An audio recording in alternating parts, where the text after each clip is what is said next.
Frustration with Israel's assault on Gaza keeps building on some American university campuses. Students are demanding their schools cut ties with or reveal their involvement with companies that do business with Israel or are profiting off the war in Gaza. In Austin, Texas, police in riot gear were called in to break up a protest at the University of Texas. Several people there were arrested. Scuffles also broke out between protesters and campus police at the University of Southern California after students were ordered to dismantle an encampment.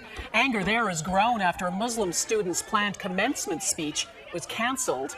There are big protests in New York City, too. Columbia University has just extended a deadline for protesters camped on its grounds to leave. Last week, more than 100 people were arrested and charged with trespassing. Most of those taking part are peaceful and believe their right to protest is being suppressed. Today, Hamas issued an endorsement statement of the protesters on this campus. They called them the future leaders of America. It is detestable. My message to the students inside the encampment is go back to class and stop the nonsense. To every Jewish student listening to us, no matter where you are around the country, you have my word. The U.S. House of Representatives will do everything in our power to ensure that you are safe, you can freely practice your faith, and you can go to school, just like everybody else. We respect free speech. We respect diversity of ideas. But there is a way to do that in a lawful manner, and that's not what this is. And I'm here today joining my colleagues and calling on President Shafiq to resign if she cannot immediately bring order to this chaos. As Speaker of the House, I am committing today that the Congress will not be silent as Jewish students are expected to run for their lives and stay home from their classes hiding in fear.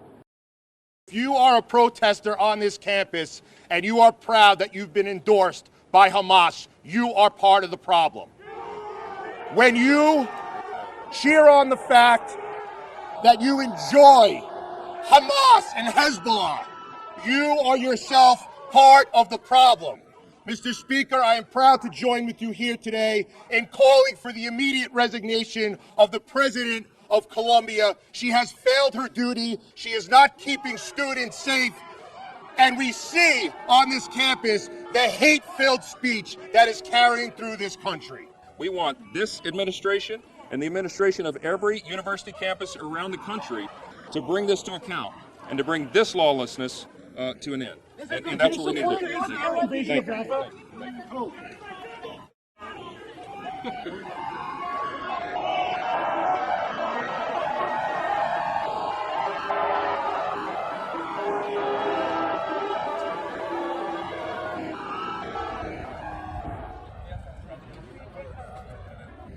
I think the main thing I would say is that,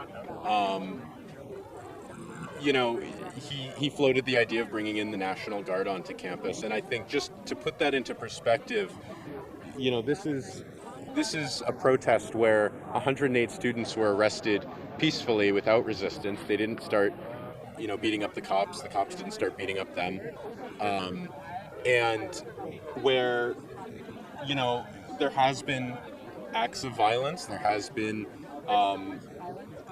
incidents of absolutely unacceptable violence, and the people responsible for that should, of course, be held should be prosecuted and held accountable to the greatest extent possible. But those have been largely isolated, and to float the idea of bringing in the National Guard as if this is Kent State is absolutely nutty to me.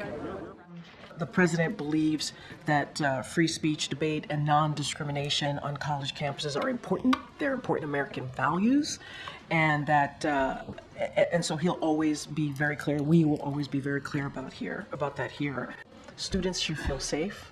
Communities should feel safe, and we can't stay silent. Obviously, it is a deeply painful moment. He sees that. He understands that.